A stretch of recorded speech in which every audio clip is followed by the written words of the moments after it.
દિલ્હીની ચૂંટણી પહેલા કેજરીવાલને ઝટકો, એલજીએ ઈડીને આપી કેસ ચલાવવાની મંજૂરી। દિલ્હીના પૂર્વ મુખ્યમંત્રી અરવિંદ કેજરીવાલની મુશ્કેલીઓ વધી ગઈ છે। લેફ્ટનન્ટ ગવર્નર વીકે સક્સેનાએ દિલ્હી દારૂ કૌભાંડ સંબંધિત કથિત મની લોન્ડરિંગ કેસમાં અરવિંદ કેજરીવાલ સામે કેસ ચલાવવા માટે ઈડીને મંજૂરી આપી દીધી છે। ઈડીએ આ કેસમાં તત્કાલીન મુખ્યમંત્રી અરવિંદ કેજરીવાલને માસ્ટર માઇન્ડ ગણાવતા 21 માર્ચે તેમની ધરપકડ કરવામાં આવી હતી અને મે મહિનામાં તેમની પાર્ટી અને અન્યો વિરુદ્ધ ચાર્જશીટ દાખલ કરવામાં આવી હતી।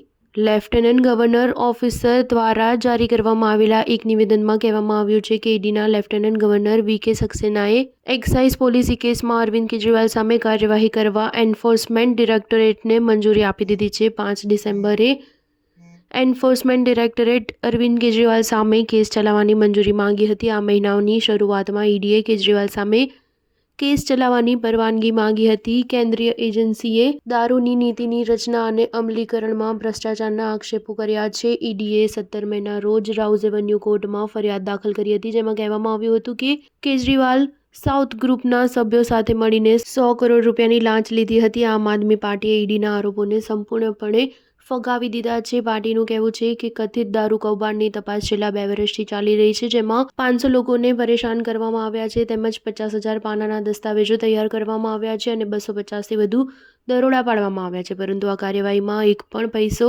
વસૂલવામાં આવ્યો નથી। આપે એ પણ કહ્યું કે આ કેસમાં ઘણી ખામીઓ સામે આવી છે। પાર્ટીનું માનવું છે કે ભાજપનો વાસ્તવિક ઉદ્દેશ્ય આપ અને અરવિંદ કેજરીવાલને પરેશાન કરવાનો છે। સ્ટાર ન્યૂઝ 7 હંમેશા સચ્ચાઈની સાથે।